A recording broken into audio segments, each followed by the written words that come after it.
Hi guys, Shelley Fitzgerald, sewshelley.com. So I want to sew a Drunkard's Path, a curved seam. So easy to do. I happen to cut mine with a Accuquilt Go cutter, and so it put a little mark at the exact center on both portions of the block. But if you cut one with a template or any other way, very simple, you would just fold to find that center and get a mark. You would mark it with a pen, a snip, whatever. You want to find the center of the curve on that piece. Same thing here, center of the curve on this piece. The Go cutter just puts those together. And so to line this up, I'm just going to flip right sides together, and my goal is to line these up first. I'm going to put a pin in right where they join. So they look funny, but that's exactly where we want these to be. So let me get a pin, and I'm just going to put it in right here.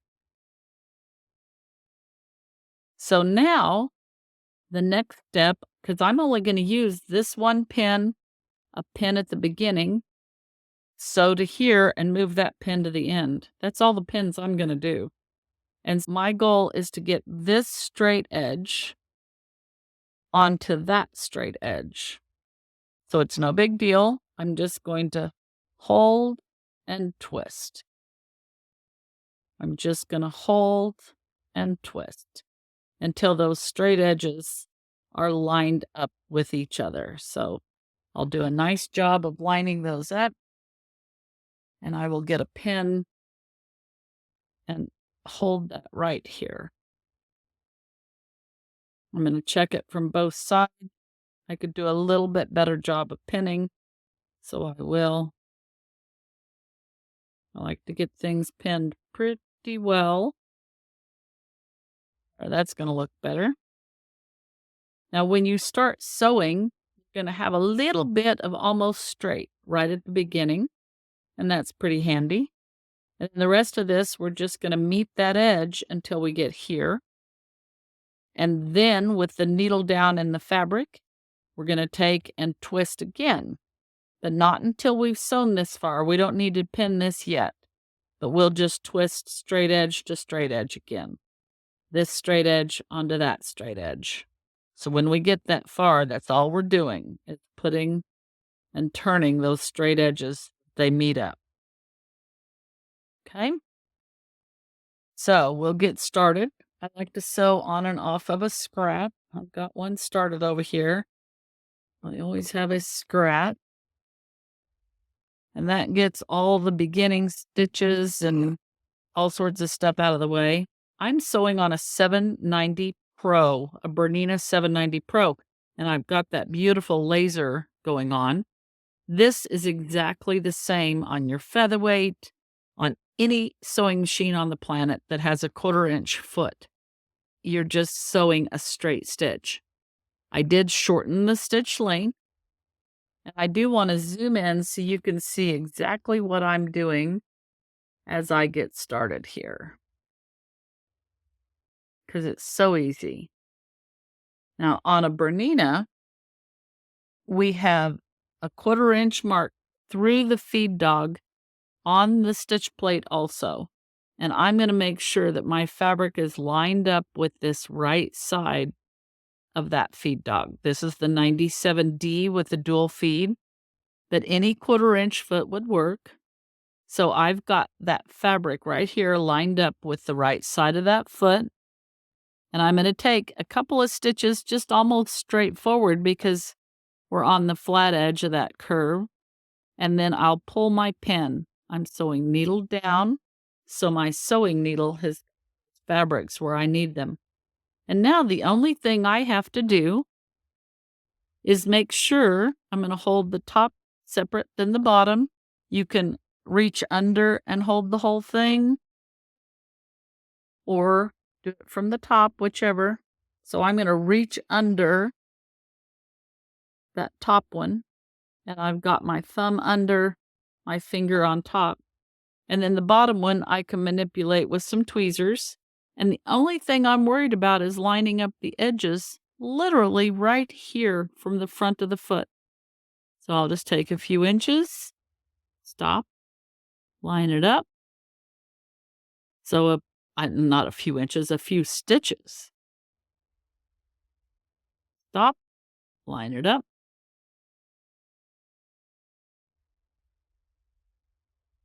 Stop, line it up. Now I'm using the freehand system, the knee lift. This is one of those reasons that even if you don't think you're a knee lift kind of guy, for this purpose, you might become one. The key to the freehand or the knee lift is don't sew if that is engaged or pressed up. Wait till it's down before you stitch again.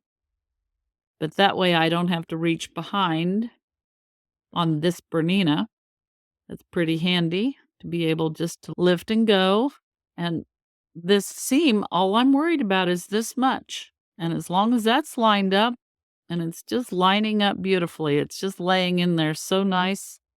I can feel underneath with my fingers that it's smooth. So I'm going to sew up to that pin, but not over it. One more. There we go. Now, this pin, I'm going to make this flat edge be on this flat edge. So this is where I'm twisting it again, like I did at the very beginning. So I'm just pulling that around so that those flat edges meet. And then I'll do a nice job of pinning the flat edges together. And grab it and check it from the other side. Move it just a smidge more. And that's what puts that curve. So underneath it gets all bunched up. But because we're only sewing and flattening out this little bit right here, it won't matter. So I have a hold of the top layer. My thumb is in between. And I'm going to make sure that right here is all that's matching. Oh, I need to zoom back in for you. I'm sorry. Get up there so you can see exactly what we're doing. So I am only concerned with this far lining it. So let me get that lined up that far. There you go. Stitch, stitch.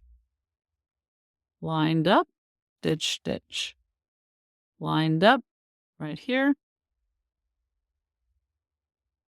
Sure it's lined up. You can go much faster than I'm going with practice when you do a whole quilt or a whole bunch of them in a row, but you certainly don't have to. And now I reached under and I buckled this bottom piece to get any of the curve out of it. See, I'm putting the bulk of that behind.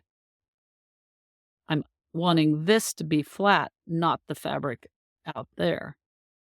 And you can go faster, but why? It's so much faster than pinning it that even sewing this slow is faster than putting all those pins. And I'm reaching with this every once in a while just to feel. I can tell there's no puckers in there because that's smooth. As I get to the end, it just lines itself up. Get to the very end and make sure that these edges are still meeting. I want it pulled clear around the whole way. So I'm going to hold that with my finger. Pull the pin out before I sew over it. Let me get a scrap to sew off on. I'll just use the one from the beginning here. I sure like to control my threads with a scrap of fabric. So there we go. Perfect. So let me zoom out so you can see this beautiful curve. There's no puckers. You could press it either way. It'll lay easily pressed that way or this way. And there are no puckers. The end meets up just as smooth as can be. The other end meets up.